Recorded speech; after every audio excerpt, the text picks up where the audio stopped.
नमस्कार, मैं संकेत और आप देख रहे हैं MN टीवी।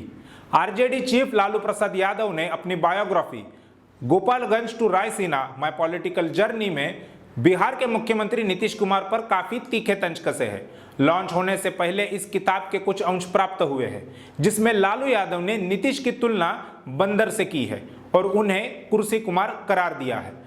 लालू यादव ने नलिन वर्मा द्वारा लिखित अपनी जीवनी में अपने राजनीतिक जीवन के शुरुआती दौर का जिक्र करते हुए लिखा है कि उनकी मुलाकात छात्र जीवन में ही नीतीश कुमार से हुई थी, जब लालू और नीतीश दोनों ही पॉलिटिकल एक्टिविस्ट थे।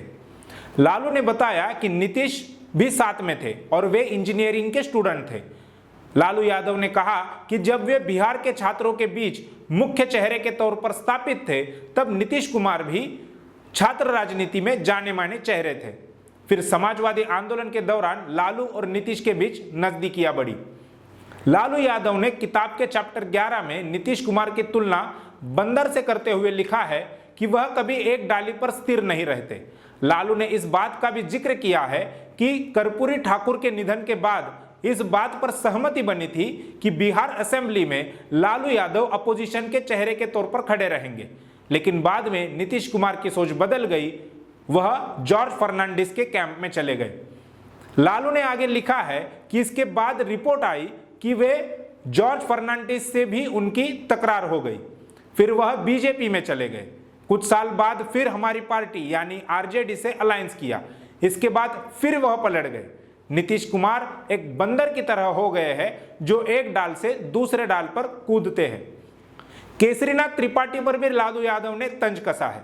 लालू ने लिखा है कि नीतीश कुमार के महागठबंधन छोड़ने के बाद उन्होंने 80 सीटों वाली सबसे बड़ी पार्टी यानी आरजेडी से भी नहीं पूछा और नीतीश बीजेपी की सरकार बनवा दी।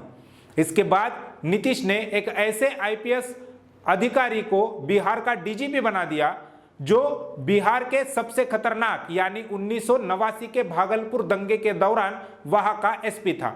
उसके बाद बिहार में आरएसएस और उनके समर्थकों के हाथ खुल गए। नफरत और हिंसा की राजनीति आगे बढ़ी। बिहार की जनता, खासकर अल्पसंख्यक, अनुसूचित जाति और पिछड़ों ने नीतीश कुमार को खुले दिलों से वोट दिया था, क्योंकि वे बीजेपी के खिलाफ थे। फिर नीतीश ने बीजेपी के साथ मिलकर बिहार के उन लाखों लोगों का दिल दुखाया है। उनका ये कदम धर्मनिरपेक्ष माइंडसेट वाली पार्टियां और लोगों के लिए एक गहरा झटका था, लेकिन उसके इस कदम को लेकर मैं सरप्राइज नहीं था, क्योंकि मैं हमेशा से जानता था कि वह आत्मकेंद्रित और असुरक्षित महसूस करता है। साथ ही वह हमेशा कुर्सी से चिपका रहना चाहता है। तब मैंने कहा था कि पलटू राम फिर पलट गए। तो ये थे Gopalganj to Raisina my political journey के कुछ अंश। पूरी किताब आने पर हम उसमें लिखी महत्वपूर्ण बातें भी आपको जरूर बताएंगे। अब तक के लिए बस इतना ही। आप देखते रहिए MN टीवी। धन्यवाद। समाज की महत्वपूर्ण घटनाओं की जानकारी के लिए MN टीवी को सब्सक्राइब करें और साथ ही साथ बेल आइकन को दबाएं ताकि आपको हर महत्वपूर्ण जानकारी मिलती रहे।